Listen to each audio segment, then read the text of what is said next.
Que Dios te bendiga ricamente. Me gustaría leerte un cuento.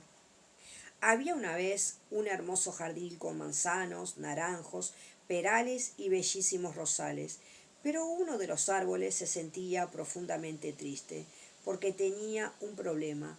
No sabía quién era. Lo que te falta es concentración. Si realmente lo intentas, podrás tener sabrosas manzanas.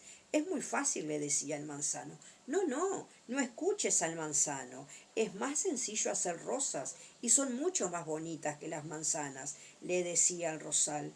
El pobre árbol, desesperado, intentaba concentrarse y ser todo lo que los demás le decían que debía ser, pero no lo conseguía y cada vez se sentía más frustrado y más triste.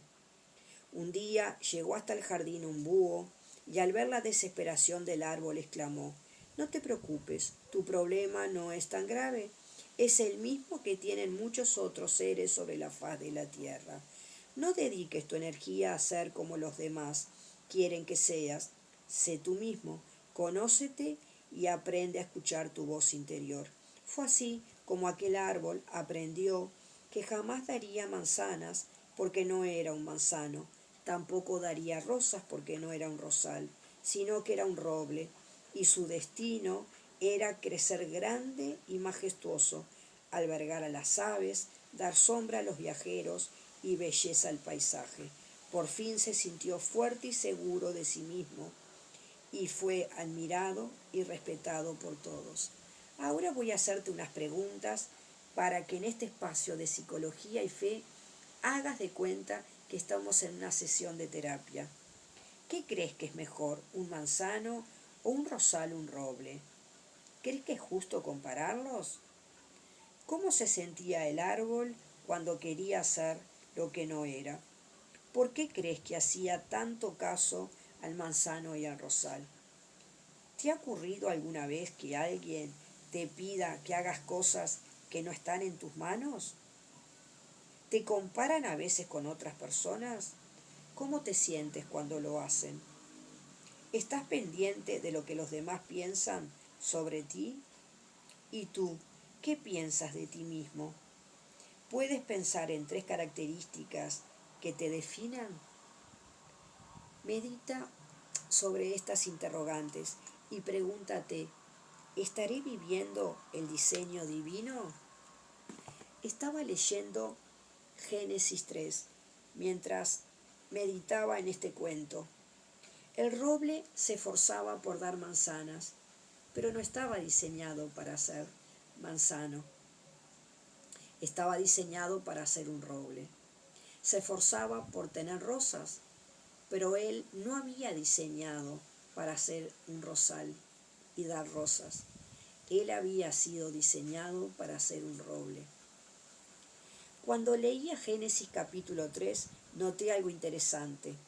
La serpiente era más astuta que todos los animales del campo que Dios el Señor había hecho. Así que le preguntó a la mujer: ¿es verdad que Dios les dijo que no comieran de ningún árbol del jardín? ¿Has notado la sutil herramienta que utiliza Satanás cuando le habla a Eva? ¿Es verdad que Dios no le está diciendo: ¿es verdad que Dios el Señor? ¿Por qué omite el Señor? Porque lo que quiere hacer Satanás desde todos los tiempos es quitarle a Dios la soberanía. Él ha intentado por todos los medios de querer alterar el diseño divino. Estaba pensando en el mundo en el que vivimos. Actualmente a los niños o a los adolescentes se les está adoctrinando a que sean lo que quieren ser. De pronto nacieron robles, pero el mundo le dice: ¿pero para qué vas a ser roble si tu sueño siempre fue ser un lirio de jardín, un lirio de campo? Entonces vas al médico, le pides que te dé hormonas o le pide que te ayude con una operación y te conviertes en un lirio de jardín. El mundo está queriendo decirte que puedes ser lo que quieras, y de alguna manera Satanás quiere seguir robándole la soberanía a Dios. Quiere que Dios no tenga autoridad sobre ti. Y lo peor de todo, quiere que tú no escuches la voz de Dios.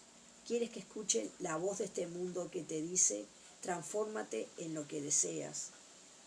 Estaba leyendo el libro que escribió Crystal y Tony Evans, Mujer del Reino, y me encontré con este pasaje, este párrafo muy interesante que dice, igual que Eva, nosotras las mujeres tendemos a pasar más tiempo analizando lo que no somos o lo que no tenemos que identificando cómo debemos ser según fuimos creadas.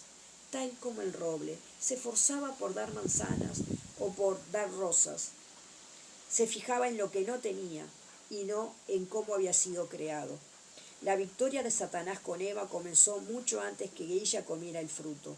El bocado fue solo la culminación de una muerte que empezó cuando Eva se involucró en una conversación con el diablo. Y eso es lo que nosotros hacemos muchas veces. Hablamos, diariamente repasamos lo que no tenemos o lo que no somos. Nos fijamos justamente en las áreas de nuestro jardín que parecen estar fuera de nuestro alcance o de nuestro control.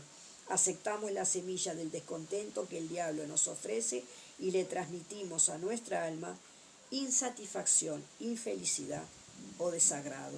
Al igual que Eva, tenemos una opción. Podemos elegir creer lo que la palabra de Dios dice sobre quiénes somos y para qué fuimos creadas, o podemos albergar las mentiras plantadas por el enemigo de nuestra alma y cultivadas por la cultura en la que vivimos. Romanos 10:17 dice que la fe viene por oír, es decir, por oír la buena noticia acerca de Cristo. De eso se trata, de escuchar lo que Dios dice acerca de quién eres, como tú has sido diseñada, como mujer o como hombre, creado o creada para su gloria. Yo deseo ser, dice la autora, la mujer que Él quiso que fuera cuando me creó, no quien yo creo que quiero ser o la mujer que el mundo me dice que debo ser. Me produce una gran alegría pensar en el diseño minucioso, en el esfuerzo complejo que hizo Dios cuando me creó. Estoy muy contenta de no tener que aspirar a ser ninguna otra persona más que esa mujer que Dios quiere que sea. No tienes que buscar la aprobación de nadie para vivir la vida que Dios te ha dado. No tienes que pedir disculpas por la fuerza, la fortaleza, el valor, el talento, la belleza o la inteligencia que tu Creador te ha dado. Mira qué interesante lo que dice. Señoras, también señores, todos somos la obra maestra de Dios. Él nos creó de nuevo en Cristo Jesús, a fin de que hagamos las buenas cosas que preparó para nosotras y nosotros tiempo atrás. Elige ser una mujer del reino o un hombre del reino, viviendo de acuerdo al diseño divino y al propósito que Dios tiene para ti. No escuches la voz del mundo diciéndote que puedes transformarte en lo que sea, porque desgraciadamente vas a terminar encontrando la infelicidad. La felicidad solo se encuentra cuando dejas que Dios sea soberano sobre tu vida y le dices, Padre, ayúdame a encontrar el propósito que tú tienes para mi vida y a través de ese propósito glorificarte. Medita en las preguntas que te hice al principio. Que Dios te bendiga ricamente. Te deseo una bendecida jornada.